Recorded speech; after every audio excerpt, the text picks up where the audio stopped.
gostaria de convidar Nicolás Avruch, o diretor do filme, para se juntar a nós. Ricardo Senis, também.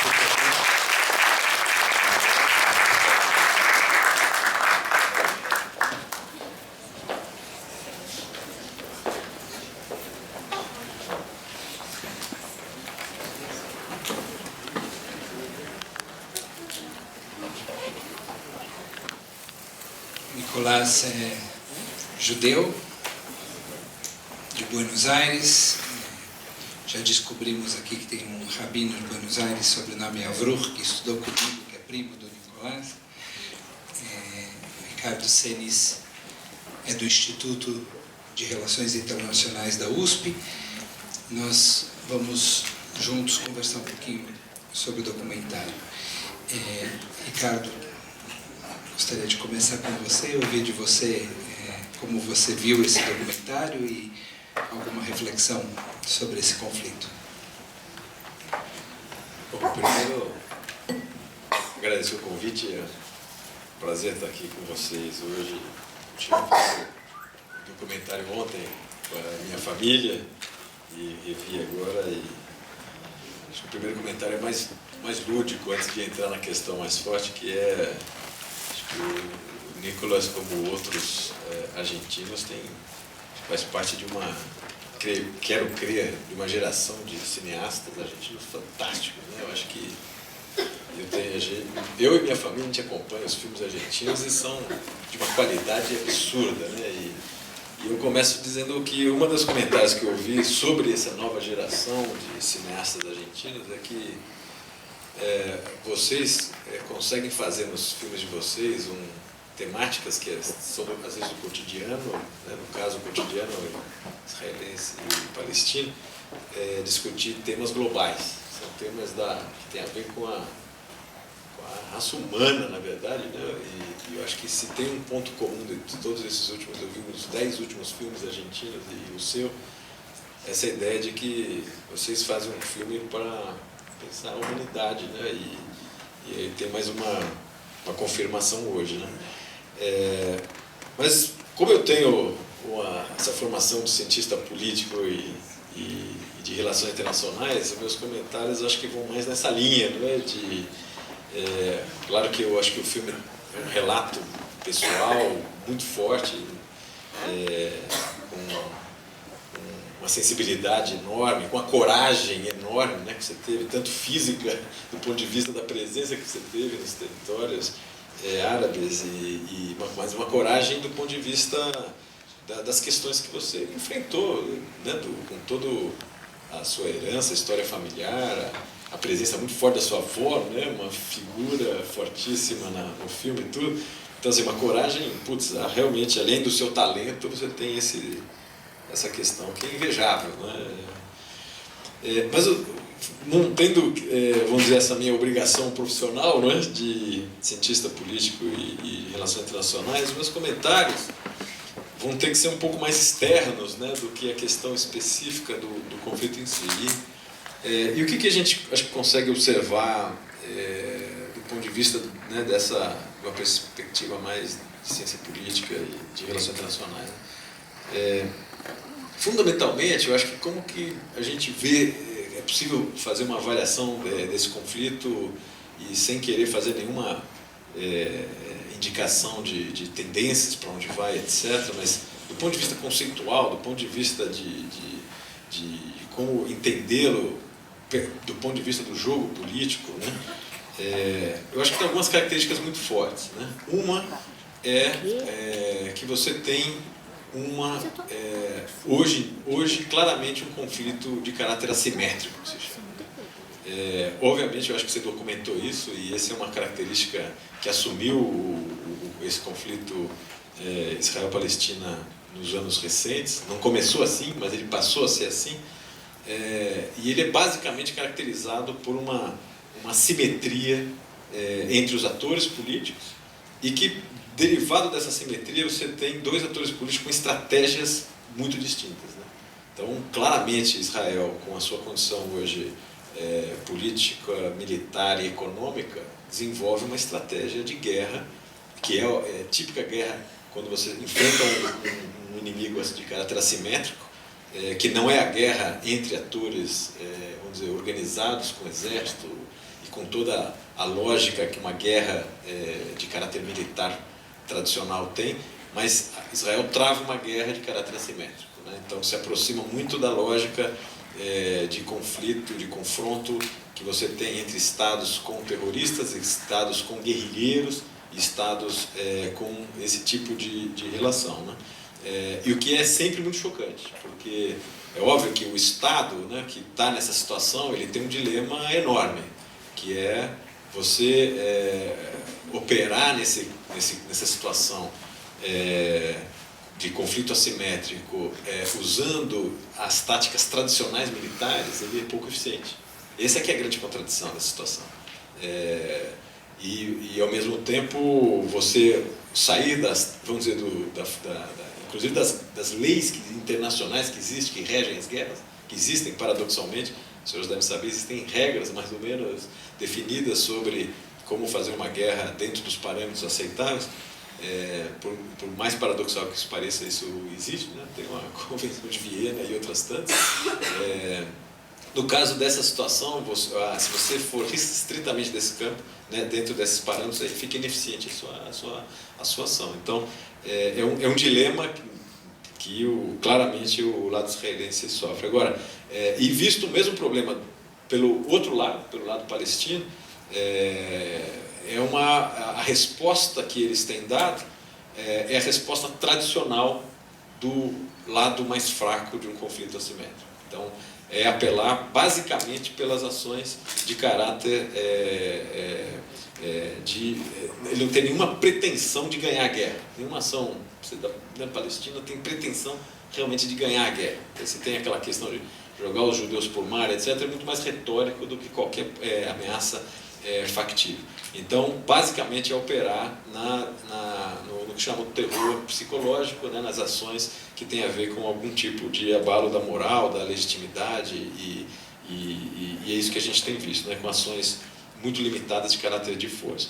Agora, dito isso, acho que essa é uma primeira questão inescapável. A gente pode discutir de onde veio, como é que surgiu, não surgiu assim, né, ela veio evoluindo assim, mas o fato é que a característica principal desse conflito, que o torna muito difícil de ser resolvido, é esse caráter assimétrico. Esse é um primeiro comentário. Meu segundo comentário, eu não vou me estender demais não para passar para lá, mas o segundo comentário é o seguinte: independente desse caráter assimétrico, o que está instaurado nesse campo, do ponto de vista, de novo, da ciência política e das relações internacionais, ele é um campo, uma disputa de caráter político. Aí você pode revestir ou não com questões religiosas, do mito de criação do povo judeu, ou qualquer outra razão, mas independente das razões, se você olhar o conflito em si, ele é um conflito que tem a característica típica das questões políticas, no sentido de que a única solução possível para esse conflito é uma solução de caráter político. E nesse sentido é que você tem algumas dificuldades. Então, você tem a primeira dificuldade é que os dois lados não são homogêneos, ou seja, eles não se colocam, não são atores políticos com uma mesma visão. Você tem claramente conflitos, acho que o Nicolas mostrou isso, como você tem conflitos de interpretação sobre a natureza dessa situação e a possibilidade de evoluir para uma via mais de paz ou de guerra dentro de Israel, e você tem esse conflito, essa dubiedade dentro do lado palestino da mesma forma.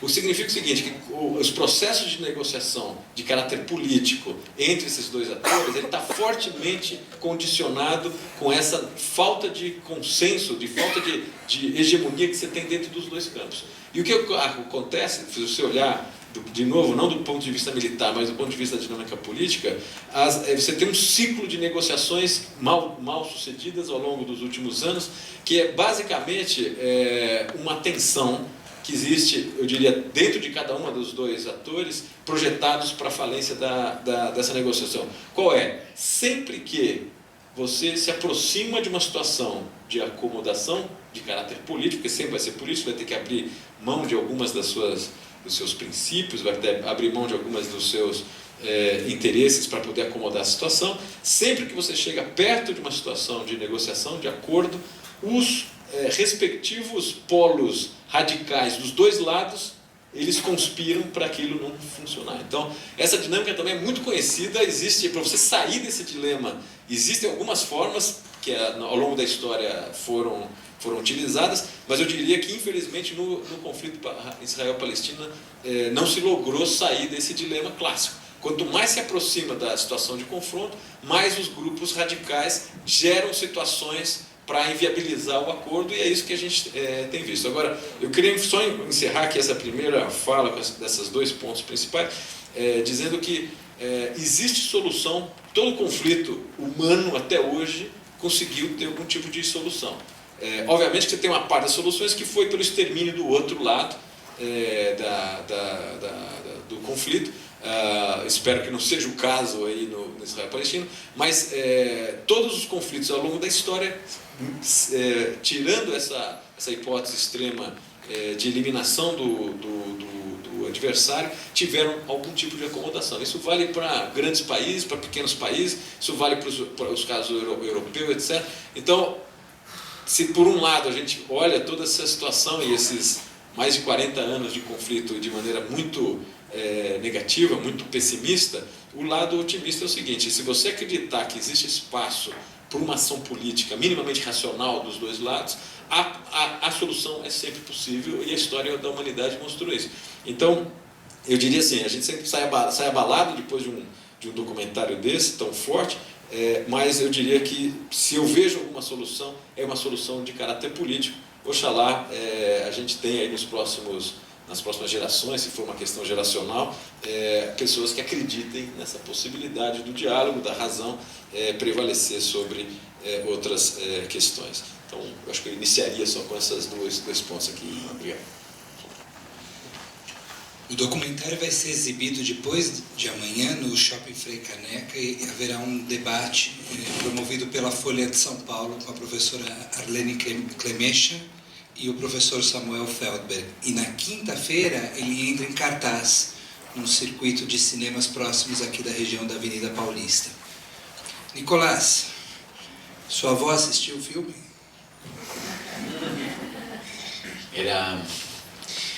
Minha avó, hoje há 103 anos, é viva ainda, mas infelizmente ela não vê.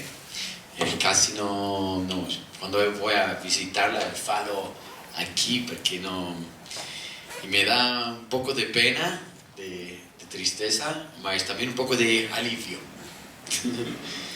Porque eu tentei, ao longo dos 15 anos, de falar com ela: ei, avó, eu fui no Israel, a experiência não é como você me contaste. Já empezava e tinha um pouquinho de tensão, não? Mas tentei, mas creio que foi mais mi medo que sua capacidade de escutar. Minha avó, quando ela nasceu em 1912, ela era socialista no início do siglo. Depois da Segunda Guerra, que ela tinha 30 anos, ela diventou sionista. Se os obreros do mundo não ajudaram a los obreros judíos, e eram todos obreros, por quê? Eu tenho que estar com meu povo, dizia ela. Pero yo sé que sus intenciones siempre fueron, los valores que yo tengo son los valores de ella. Y el Israel que ella soñó y que conoció es un poco lo que a mí me resultó tan fuerte de conocer otro Israel, digamos. Pero infelizmente no se lo pude mostrar. Sí. Como foi a reação da comunidade judaica argentina? La reacción de la comunidad judaica, digamos que en los últimos años especialmente, la comunidad judaica argentina, sobre todo no la gente, mas las instituciones, se volvieron muy como decir, tem muita gente joven que no se siente identificada para nada con las instituciones.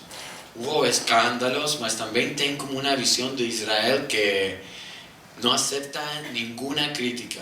En Israel existen muchas versiones, disculpen mi oportunidad, hay muchas versiones de lo que debe ser el Estado de Israel. Tem gente que pensa una cosa, tem gente que pensa una otra cosa. Mas las instituciones judías argentinas no son muy abiertos a escuchar. Entonces también por eso tardé 15 años. Yo quería voltar al club con mi familia y que me dijeran, hey, que me dejaran entrar. Tenía miedo. Mas finalmente pasó algo muy interesante que lo fui descubriendo con las proyecciones.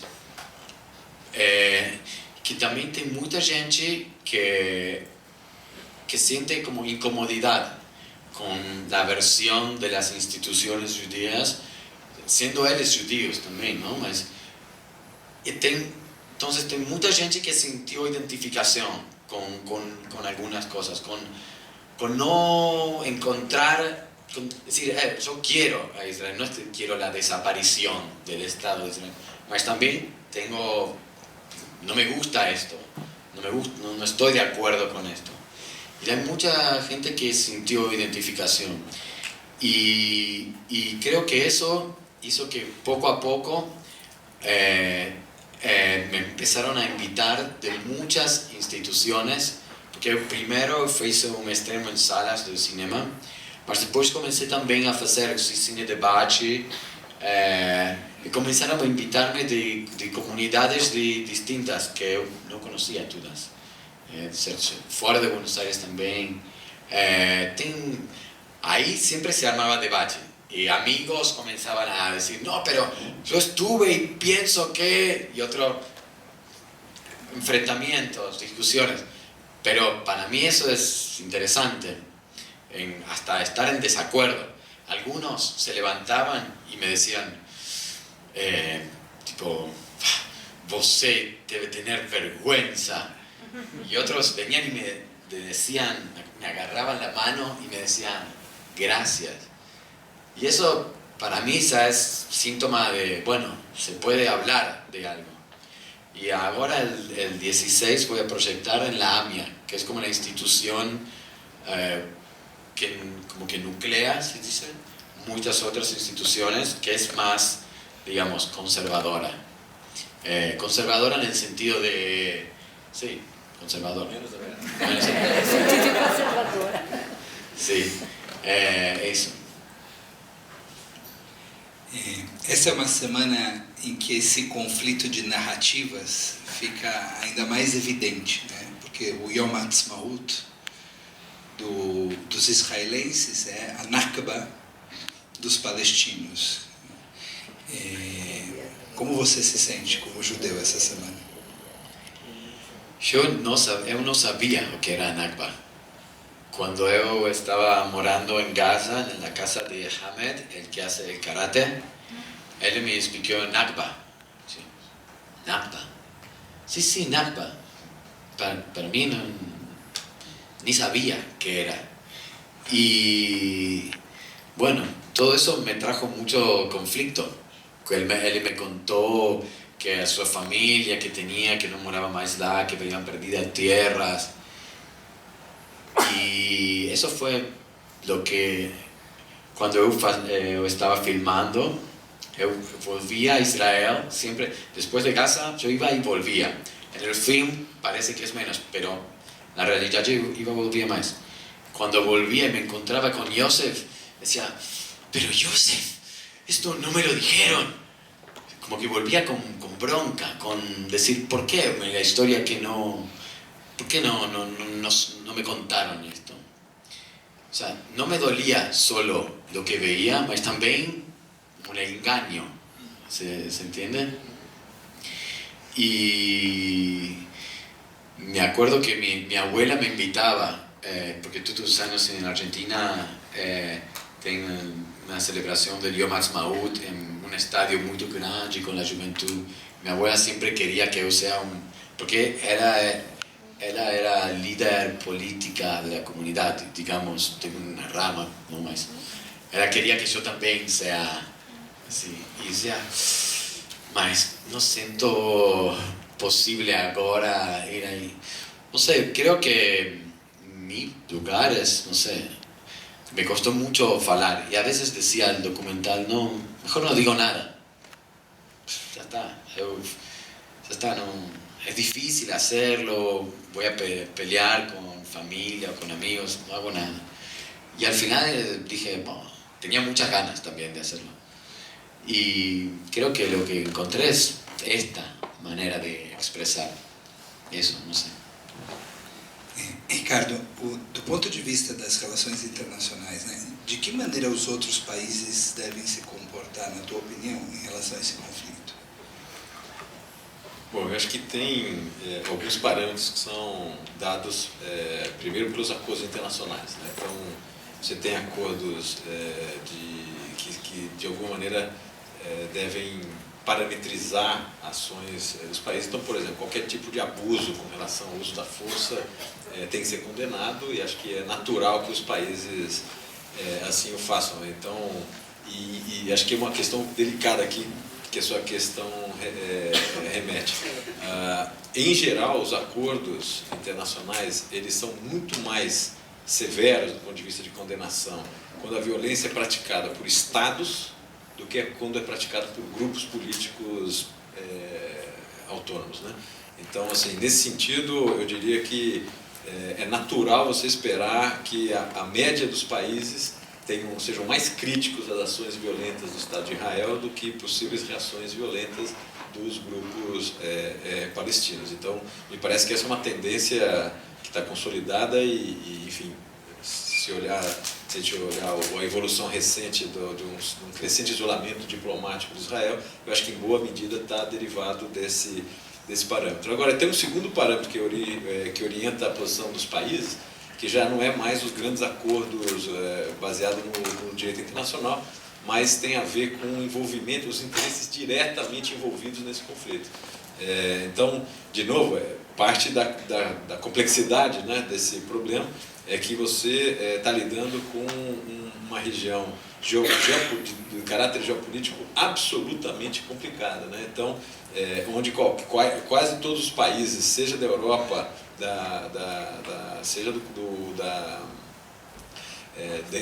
vinculado aos Estados Unidos, seja vinculado ao imediato ali do entorno do Oriente Médio, e seja os atores tradicionais como Rússia, China e etc., esses países eles fazem um mix de alguma orientação pelos acordos e direito internacional com uma combinação, e combinado com uma série de questões que diz respeito aos seus interesses estratégicos diretos, né? Então, eu diria que um segundo parâmetro que tem orientado os países é uma orientação, ou ver nesse conflito de que maneiras o seu projeto geopolítico pode ou não ser afetado. E aí, eu acho que a gente tem talvez o lado mais perverso da situação, que é a forma pela qual potências extra-regionais, que não tem diretamente nada a ver com o conflito Israel-Palestino, operam de alguma maneira para potencializar esse conflito. Então, poucas vezes você vê nesse ciclo de negociação entre de paz, você vê uma agenda, vamos dizer, convergente das grandes potências extra-regionais.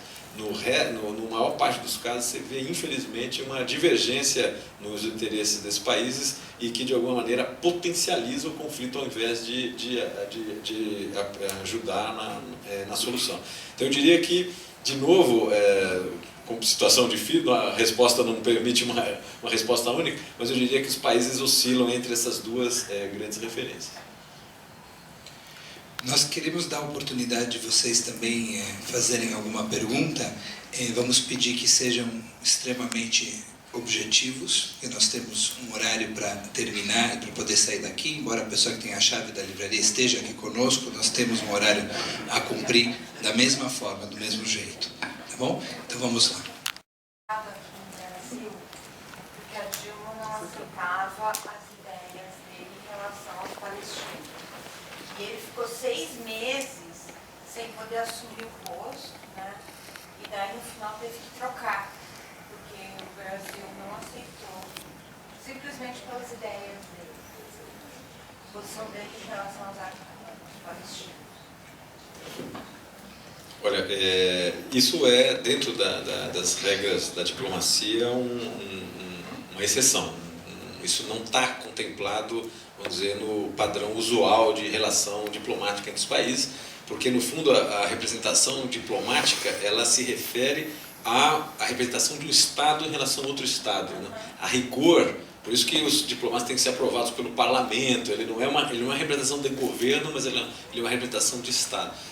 E nesse caso me parece claramente que acabou sendo utilizado o caso dos... Você pode, independente de eu concordar ou não com a posição do embaixador de novo, mas simplesmente não cabe a um país julgar vamos dizer, as ideias políticas do embaixador que vem representar outro Estado. Então, porque senão você poderia imaginar que esse mesmo critério pudesse ser usado, por exemplo, para países autoritários. Sei lá, como é que você recebe as ideias do embaixador chinês? Você tem que concordar com a visão política do mundo dele, ou com países ditatoriais na Europa, na África, etc. Então, assim, a minha visão é muito clara. Do ponto de vista das regras diplomáticas, foi excepcional e no sentido ruim. Excepcional no sentido ruim.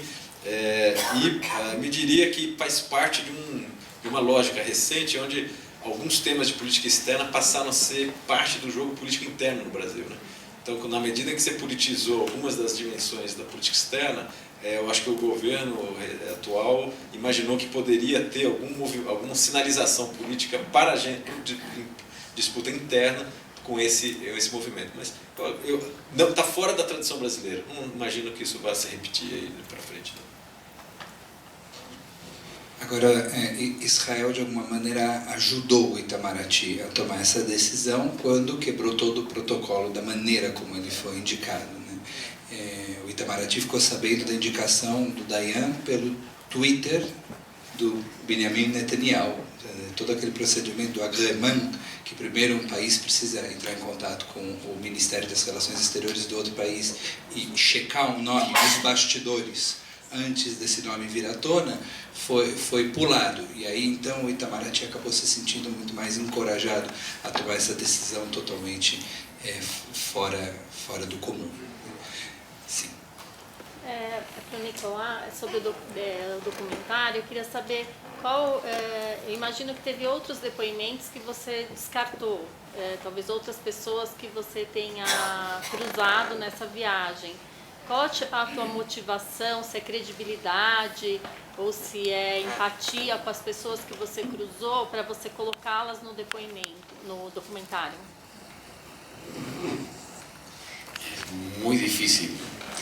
Ese proceso de montaje que tuvo casi 3 años para hacerlo. Mentira, estuvo mais, porque quando eu voltei, depois do viagem, em inícios de 2001, comecei a fazer montagem. Depois abandonei, depois volví, depois abandonei, volví, com muitas perguntas e dúvidas que não achava resposta. Mas eu tenho como mais de quase 50 horas de material. Tenho outros personagens e tenho também mais testemunhos de eles mesmos. Y ese proceso de selección sí existe siempre. En este caso tuvo que ver con la idea de que yo quería hacer una reconstrucción del viaje. Y entonces todo tenía que tratar de encontrar la síntesis para que no sea aburrido también, ¿no? Para que no dure 6 horas, por ejemplo. Y cuando yo comencé el proceso de edición, yo tenía escrito un roteiro con un historiador que como una condición, yo le dije, no quiero que vos veas nada del material, yo te voy a contar todo que yo me lembro, mas no quiero que vos veas nada.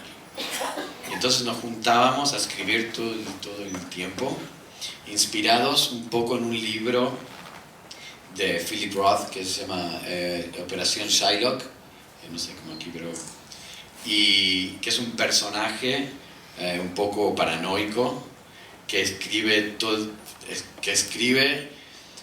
como que hay otro Philip Roth que tiene una postura política, pero que no es el autor del libro y se hace pasar por él.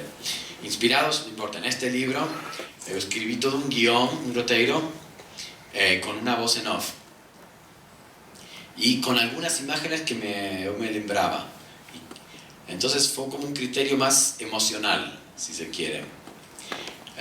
Yo por donde sentía yo que pasaba la síntesis de esta reconstrucción de viaje. Cuando yo comencé el proceso de montaje con una editora que tiene experiencia en documentales, yo grabé toda la voz en off, porque no soy actor, pero tuve que hacer toda una grabación de la voz, que yo la leía y me encantaba. Cuando la leí era aburridísimo, porque era todo pomposo, una reflexión del bien, del malísimo. Entonces, en los 3 años de montaje, tuve que cortar mucho a los personajes y mi voz también, para tratar de llegar a una síntesis. Y siempre hay dudas. Oh, y esto tendría que ponerlo. No, esto... Sobre todo porque a veces lo mostraba y siempre pasa que dicen que es muy pro-israelí y otros me dicen que es muy pro-palestino y yo, pero es la misma película. Entonces siempre va a... Yo volvía... Cuando estábamos editando, empezó todo lo del ISIS, el ejército islámico. Yo voltaba después de una decapitación y volvía y le decía a la editora, no, esto no podemos ponerlo porque la gente va a pensar que nosotros somos... Y ella me decía, pará de drogarte con información, basta de información, basta, relax. Y bueno, no sé, fue un proceso. Creo que ayudó mucho la editora, que no sabía nada del conflicto, nada. Su apellido es Kleiman, yo creí que sabía mucho porque venía de familia judía, nada, pero nada.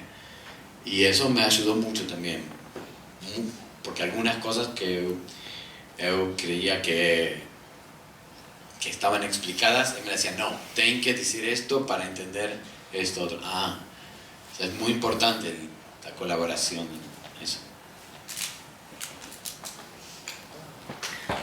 Me chamou a atenção momento em que jovem palestino te pergunta Israel ou Palestino. E você contesta, mas por que isso ou aquilo? Né? E eu me identifico com esse momento porque me parece que o lugar mais adequado para mim, de onde olhar para essa situação, é um lugar de perplexidade. Difícil para mim escolher um ou outro. E é mais um comentário do que uma pergunta. Eu cresci em movimento sionista. Hoje eu fico numa distância um pouco diferente da vida judaica comunitária, eu enxergo um pouco de fora. Casei com uma não judia, enfim. E eu sinto uma dificuldade interna da comunidade judaica de poder entrar em contato com seus próprios recalques. Né? Acho que a gente tem alguma dificuldade em nos vermos como, talvez, algozes em alguns momentos. Né? E eu falo desse lugar de perplexidade, não de quem escolhe um lado ou outro lado. É mais um depoimento e uma sensação de me ver reconhecido no discurso do seu filme. É isso. Esa pequeña entrevista es como... Me organizó bastante el relato, también un poco contestando a su pregunta. Porque lo descubrí después, mirando el material, que uno no sabía contestarle a él. No me lembraba todo, mas viendo el material, porque después también vi finalmente tudo outra vez com a editora. Sim, isso era fundamental, também tem uma perplexidade. Sim, foi como um turning point do relato do filme. Como disse o Ricardo, esse conflito é um conflito político, né? E no conflito político, as narrativas históricas acabam se tornando também políticas. Então, quando o Nicolás disse que eu fiquei muito bravo porque ninguém nunca me contou da Nakba. Mas os palestinos também não sabem que eles rejeitaram, isso não é ensinado, que eles rejeitaram a partilha e depois disso que houve a guerra e houve a Nakba, ou seja, as histórias nunca são contadas completas para ninguém. Então, se você disser para um palestino, não, mas vocês rejeitaram a partilha, e provavelmente nem sabe do que você está falando, entendeu? E aí também não se resolve porque a história tem que ser contada de forma ampla para os dois lados, então, senão ficam duas narrativas que nunca se encontram, né? Não sei o que vocês acham. Eu acho que você tem toda a razão. Eu acho que a narrativa ela é capturada pela dinâmica política mesmo, né? Então, quando você entra nessa discussão com qualquer um dos lados, ou qualquer um, ou se é que tem dois lados, vários lados, né? Outros lados, não só dois lados, a grande questão é como que você organiza, onde é que é o corte histórico que você vai adotar na sua narrativa. É a recusa da partilha, é antes da guerra, é antes do período imperial, é 2000 anos atrás, ou seja, aí o discurso é ok, eu conto minha história se você me definir qual é o ponto de partida que vai prevalecer. Então, acho que você tem toda a razão. Eu acho que daí não sai solução. Uma disputa pela narrativa, você não tem solução possível para isso, você tem claramente por isso que eu acho que assim, enquanto você não tiver, por isso que eu acho que olhando a situação, por mais de novo pessimista que você possa ser, interpretá-la como um conflito de caráter político talvez seja a melhor alternativa, você admitir que ali a única forma de acomodação vai ser quando projetos políticos dos dois lados, organizados oxalá por líderes minimamente esclarecidos, ou estou exagerando, minimamente esclarecidos, ou seja, que tem uma visão do problema mais, vamos dizer, humanitária, humanista, qualquer coisa do gênero. Eu acho que a única solução do conflito passa por isso aí, porque disputa de narrativa, fatos históricos ou eventos mais ou menos recentes de violações de um lado ou do outro, isso é debate sem fim. Isso isso realmente, eu concordo, estou concordando com a sua avaliação. E quando a narrativa passa pelo lado religioso, pior ainda, né? Como você vai discutir com argumentos de fé, né? Porque Deus disse que é minha, não, Deus disse que é minha, a revelação aconteceu aqui, aconteceu lá. Temos agora 3 mãos levantadas. Vamos fazer assim daqui para trás, tá bom? Carla. Para continuar o que ele estava falando agora, tem um momento no documentário que a menina israelense, ela fala que ela acha que só vai acabar quando os pais dela ou os avós morrerem.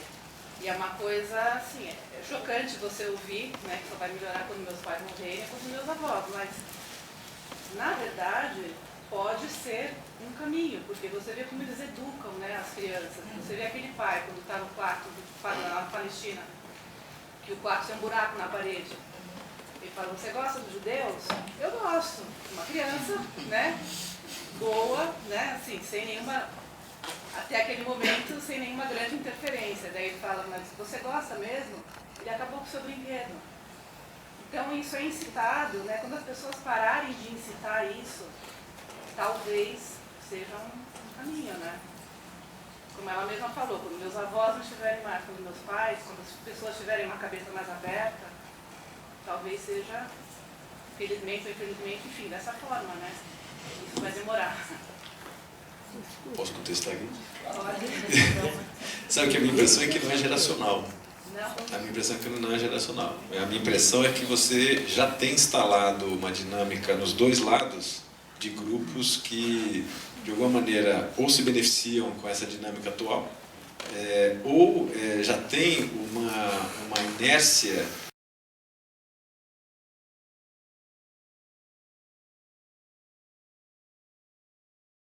eu insistiria de novo que infelizmente eu acho que reside na capacidade dos dois lados de gerarem lideranças minimamente sofisticadas e fortes e legítimas que busquem uma acomodação. Eu sou mais pessimista, nesse sentido eu sou mais pessimista. Um pouco mais otimista, mas gerar liderança Pode ter a ver com geração. passa por geração, passa por uma cabeça um pouco mais aberta. Né?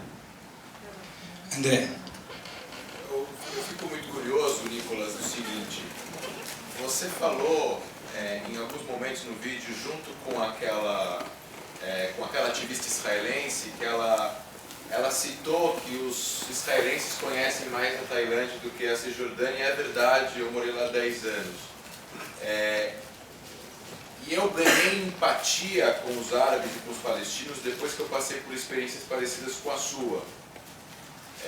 De conhecer, de ir para lá, de ir na casa de uma pessoa, de jantar com uma pessoa, apesar de você ter várias opiniões, você acaba ganhando empatia pela pessoa. Você ganhando empatia pelas pessoas que você começa a conhecer e que você não conhecia antes. E quando eu penso em paz, e quando eu olho para a paz e para o conceito de paz vis-à-vis o conceito de resolução de conflito, eu fico pensando que, aí eu te pergunto, tem alguma coisa faltando? Porque a gente está falando de processos de paz um atrás do outro, e nos últimos 25 anos foram 17 iniciativas de paz, 17. A gente não está criando empatia entre os dois lados. Talvez os governos não vão conseguir impor a paz. Talvez a gente precise criar empatia entre os dois lados. Talvez você acha que depois de toda essa experiência que você teve faz 15 anos, talvez hoje em dia as duas sociedades estão devido às proporções mais radicais dos dois lados, devido às proporções, porque Israel ainda é uma democracia e os palestinos têm uma política extremamente complexa. Você acha que somente criando empatia a gente vai ter paz? E se a gente não tiver empatia, a gente não vai, nenhum de nós nessa sala, ver paz em nosso tempo de vida? La solución creo que a corto plazo es difícil de pensar como una, mas creo que me gusta como decís que es una decisión política, mas las decisiones políticas precisan también de un consenso, como cuando hablabas antes de cómo la política externa se tornó parte de la política interna. Entonces creo que la empatía sería como un camino, como tem que ter uma decisão política não de um dia para outro, mas como uma política a largo prazo, dizer, ok, se um governo actual possivelmente não mais, se um governo, um liderazgo dice, eu quero que em 20 anos, que em 30 anos, quem tomar uma decisão política precisará antes generar este tipo de... Creo que es lo más efectivo, la empatía como con el otro, de los dos lados, por supuesto. Pero es como una base para darle legitimidad a la acción política, ¿no? Porque si no, una acción política solo también necesita, como no, vos lo pones mejor en palabras, pero del consenso, ¿no? Y eso, la empatía es eso. Sí. Yo creo que lo único que creo, infelizmente, que en los últimos años el camino no está muy hacia allá. Como el camino es el otro, en general, ¿no? En los últimos 15 años. Y eso creo que es lo que cuando yo comencé a mostrar el documental, sin saber tanto cómo iba a ser la reacción, hay gente que me dijo, es fuerte como este documental es actual, pero estuvo hecho 15 años. Entonces, no hubo progreso en ese sentido. Pero quizá en las comunidades, por ejemplo, aquí en Argentina yo siento que hay, en Estados Unidos hay otras voces. Y bueno, la diáspora, se dice aquí también, también siempre es parte de Israel. Entonces, no sé, es un camino. Tahaya? Rafaela?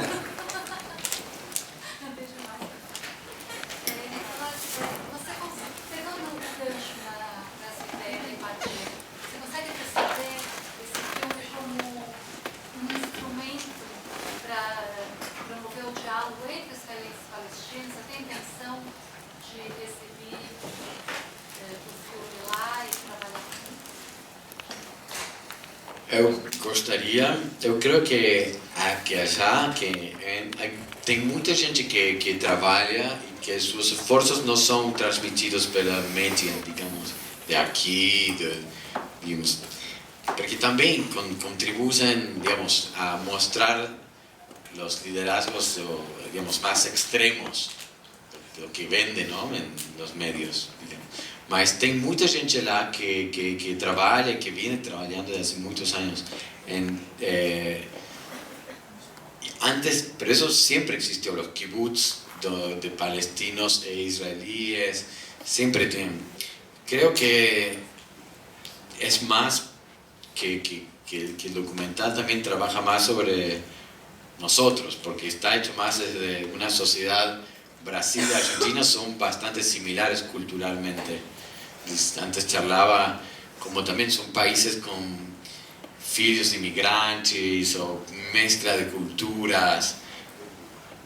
No somos la potencia, no somos Estados Unidos tampoco, digamos. Entonces hay elementos culturales muy parecidos. Creo que el film fala más a nosotros. También hay gente de Israel que lo vio y nada, muchas opiniones también, y es interesante, pero creo que también hay mucha gente haciendo cosas, ¿no? Isso. A gente está bem próximo do horário do fechamento, vamos fazer o seguinte, eu vou ouvir as perguntas que ainda ficaram aí e a gente faz um comentário final aqui, cada um, para encerrar. Renato. Nicolas, você não pensa em voltar para lá e fazer uma segunda parte procurando essas pessoas, não todas, mas pelo menos a da edição final, e ver o que aconteceu com elas, quem sabe fazer uma segunda parte do documentário, ou se mudou a posição, como é que elas pensam hoje? E aí você podia aproveitar e mostrar o material que foi capturado 15 anos atrás. Ah, sim. Deixa eu verificar só se tem mais alguma pergunta. Acho que não. Então, tem? Desculpa, não estou vendo. Posso agora? Vamos ouvir as perguntas, aí a gente faz aqui o encerramento. Sim. Eu queria saber se algum palestino chegou a ver o documentário, você conversou com alguém, porque você falou da reação da comunidade judaica. E eu assistindo, eu senti que é um filme mais voltado para a comunidade judaica, como uma denúncia de que Israel não é como um sonho, por exemplo, da sua avó. Eu queria saber a relação dos palestinos, se alguém viu, qual foi a reação deles, qual a opinião, ou se nem chegou até eles. Mais algum? Não? Tá bom. Si me esqueço das perguntas, pido. No más. Prima, en volver a hacer una segunda parte, tengo un poco de ganas, pero tengo más miedo, digamos. Miedo por muchas cosas. Miedo de qué pasó con ellos. Por ejemplo, Hamed vive en Beit Hanun, y Beit Hanun fue el año pasado, en julio, ¿se acuerdan? Fue como una zona muy bombardeada, y es así Beit Hanun. Probablemente, no sé, si él vive, su hermano, él que dice, yo no tengo ningún conflicto directo con Israel, probablemente ahora tengo, porque vive en Beit Hanun. Y no sé, ainda no, mas quizás en 15 años, si vivo.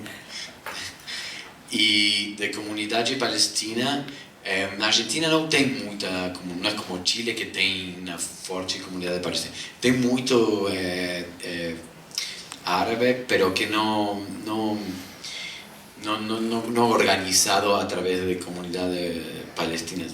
Árabe sirio, pero es de otra generación.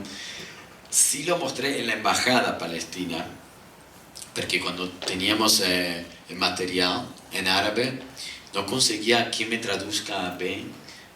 Eu sou também produtor e minha produtora, uma chica, puso em contato na embaixada palestina e eles traduziram o material sem saber o que era.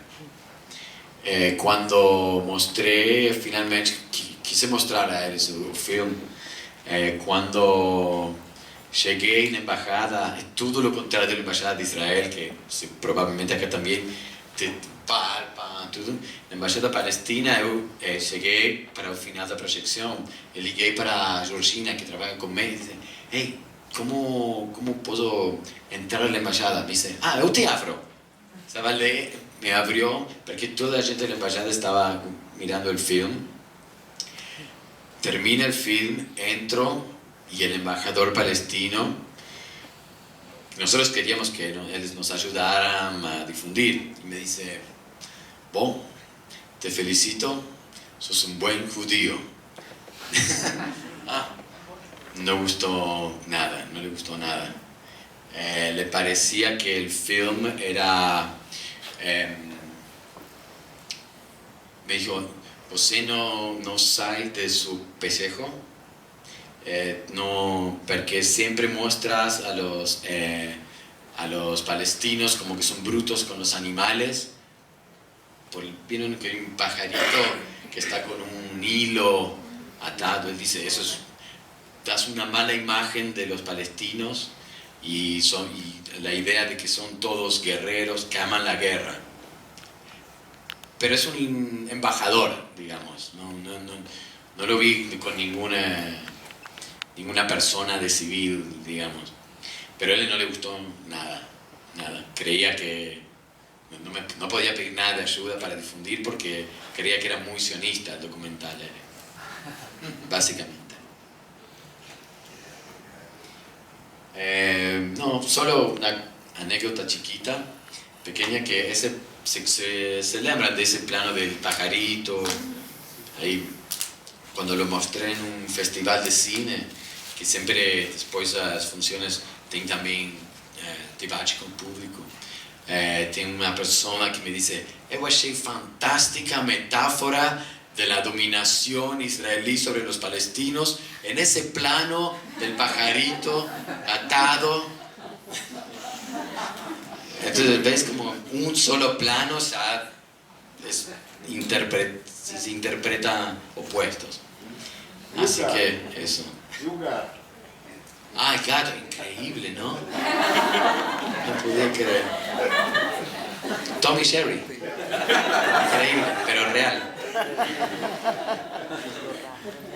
Tommy Sherry.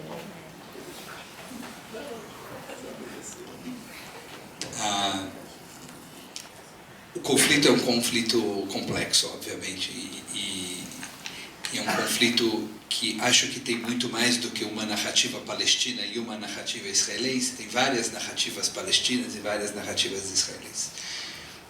A impressão que eu tenho é que a solução do conflito passa, primeiro, pela possibilidade de legitimar o fato de existirem muitas narrativas. A possibilidade da gente aceitar que essa história pode ser contada de diversas formas, de diversas maneiras. Não necessariamente existe a forma correta e a forma errada, a forma verdadeira e a forma falsa. E, de certa maneira, eu falo isso com algum orgulho da nossa tradição judaica, que, pelo menos na sua origem, é uma tradição polifônica, uma tradição de muitas respostas para a mesma pergunta, né? E aqui eu acho que a gente está diante de um conflito complexo, e um conflito em que a gente vai começar a lidar com ele, com toda a sua complexidade, na hora que nós aceitarmos que existe mais de uma maneira de contar a mesma história. E se o teu filme foi considerado por palestinos propaganda sionista, e foi considerado por sionistas propaganda palestina, é sinal que ele é um filme complexo, e que começou a dar a sua contribuição nesse reconhecimento da polifonia que existe nesse conflito. Então, obrigado Ricardo Senes, obrigado a todos vocês. Boa noite.